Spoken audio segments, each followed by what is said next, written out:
ఆంధ్ర తెలంగాణలో తక్కువ ఫీజులతో high quality results ఇస్తున్న ఏకైక సంస్థ తిరుమల్ ఐఏఎస్ ఇన్స్టిట్యూట్.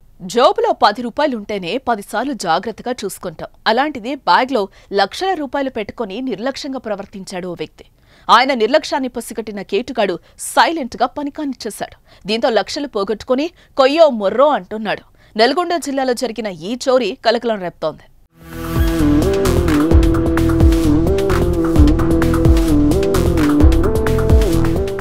ఏపీలోని బాపట్లకు చెందిన వెంకటేశ్వర్లు చెన్నై నుంచి హైదరాబాద్ వచ్చేందుకు ఓ శనివారం రాత్రి ప్రైవేట్ ట్రావెల్స్ బస్సు ఎక్కాడు. అతడి వెంట ఓ బ్యాగ్ కూడా ఉంది.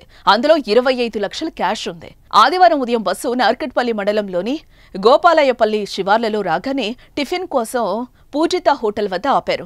వెంకటేశ్వర్లు డబ్బులు కలిగిన బ్యాగ్ ను బస్సులోనే ఉంచి టిఫిన్ కొచ్చాడు. తినేసి బస్సులోకి వెళ్లగా బ్యాగ్ కనిపించలేదు. దీంతో ఆందోళన చెందిన వెంకటేశ్వర్లు తోటి ప్రయాణికులకు బస్సు డ్రైవర్ కు విషయం వివరించాడు. ప్రయాణికులు సమాచారం అందించారు.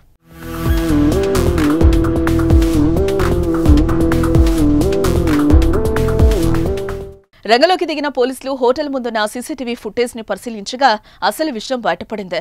బస్సులో ఉన్న క్యాష్ తో బ్యాగ్ ను ఓ వ్యక్తి భుజాన వేసుకుని బస్సు దిగి వెళ్లిపోవడం క్లియర్ గా కనిపించింది. బాధితుడి ఫిర్యాదు మేరకు కేసు నమోదు చేసుకున్న పోలీసులు దుండగుడి కోసం గాలింపు చర్యలు చేపట్టారు.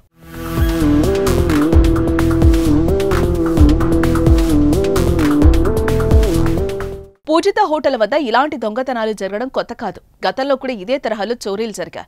ఆర్టీసీ, ప్రైవేట్ బస్సుల డ్రైవర్లు భోజనానికి టిఫిన్ చేసేందుకు బస్సులను అక్కడే ఆపుతారు. ఇదే అదనుగా భావిస్తున్న దొంగలు బస్సులో నుంచి బ్యాగ్లు, డబ్బులు, బంగారం లాంటి విలువైన వస్తువులు చోరీ చేసి హైవేపైకెళ్లి ప్రైవేటు వాహనాల్లో వెళ్లిపోవడం పరిపాటిగా మారింది. ఇప్పుడు మళ్లీ అదే రిపీట్ కావడంతో పోలీసులకు సవాల్గా మారింది.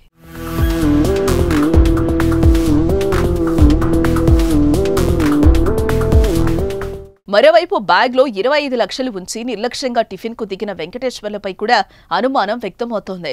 అంత డబ్బు పెట్టి ఎలా వదిలొచ్చాడన్నది చర్చనీయాంశమైంది.